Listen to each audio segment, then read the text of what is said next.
suis à bord d'un tracteur de 150 chevaux, un tracteur tout à fait banal en fait que l'on trouve dans la plupart des exploitations agricoles françaises aujourd'hui. Un tracteur 4 roues motrices. Sauf qu'en fait, à la place des 4 roues motrices, ce qu'on va découvrir, c'est que ce tracteur est équipé de trains de chenilles, aussi bien à l'avant et à l'arrière. Alors, Monsieur Serge Monod, vous êtes président de Track Équipement. Track Équipement importe et distribue en France les chenilles d'origine canadienne Soucy Track.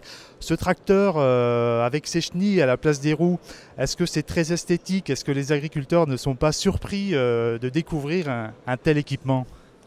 Ils sont surpris, effectivement, mais heureux d'être surpris, puisque là, on a une réelle évolution des lignes. Et à la base, les chenilles sont quand même là pour apporter un plus au niveau utilisation. Quels sont en fait les bénéfices et les avantages des chenilles par rapport aux pneus à roues? Le premier bénéfice, c'est d'avoir une utilisation qui permet de travailler sur tout type de terrain par tout temps. C'est-à-dire qu'on va augmenter la surface en contact avec le sol. On va avoir une pression au sol qui va être d'environ 200 à 250 grammes. Et là, on va pouvoir évoluer dans des terrains très très humides. On va pouvoir tirer des charges qu'on ne pourrait pas tirer avec des roues dans les mêmes conditions. Donc si je comprends bien, ça permet de travailler, d'élargir les plages de travail tout en respectant davantage les sols? On aura aussi un autre avantage, c'est que bien souvent, le choix du tracteur et la puissance n'est pas toujours faite par rapport à la demande des chevaux moteurs, mais par rapport à la taille du tracteur, par rapport à sa masse et sa force de traction. Et là, compte tenu qu'on a une force de traction qui est accrue, on va pouvoir se permettre de travailler des tracteurs plus petits, qui quelquefois seront mieux en adéquation entre le travail demandé et réellement la puissance.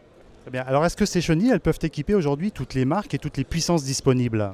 Alors, virtuellement oui, mais savoir que Soucy a un système qui est assez élaboré. Et chaque modèle de tracteur demande une étude particulière. Et donc le train de chenille n'est pas forcément transposable d'un modèle à l'autre, puisqu'on doit respecter impérativement les prépondérances des rapports de pont. C'est la prépondérance du pont avant. Et avec des systèmes chenillés, on ne peut pas aller au-delà de 1,5 %, alors qu'avec du pneumatique, on peut se permettre d'aller jusqu'à 4 voire 5%. Alors est-ce que les chenilles sont adaptées au déplacement sur route? Complètement. Alors on va limiter la vitesse évidemment, puisque comme vous le voyez, le barbotin a un diamètre inférieur à une roue. Et puis la chenille, c'est tout de même un tapis qu'on déroule sans arrêt devant le barbotin, qui est fait office de roue. On va donc limiter la vitesse à environ 30 km/h. On a de quoi équiper effectivement les transbordeurs, les appareils de traitement avec des systèmes de chenilles étroites, comme vous le voyez derrière moi. Donc on peut avoir du tracteur équipé avec des chenilles de 30 cm de large et les appareils de traitement exactement avec les mêmes largeurs de chenilles.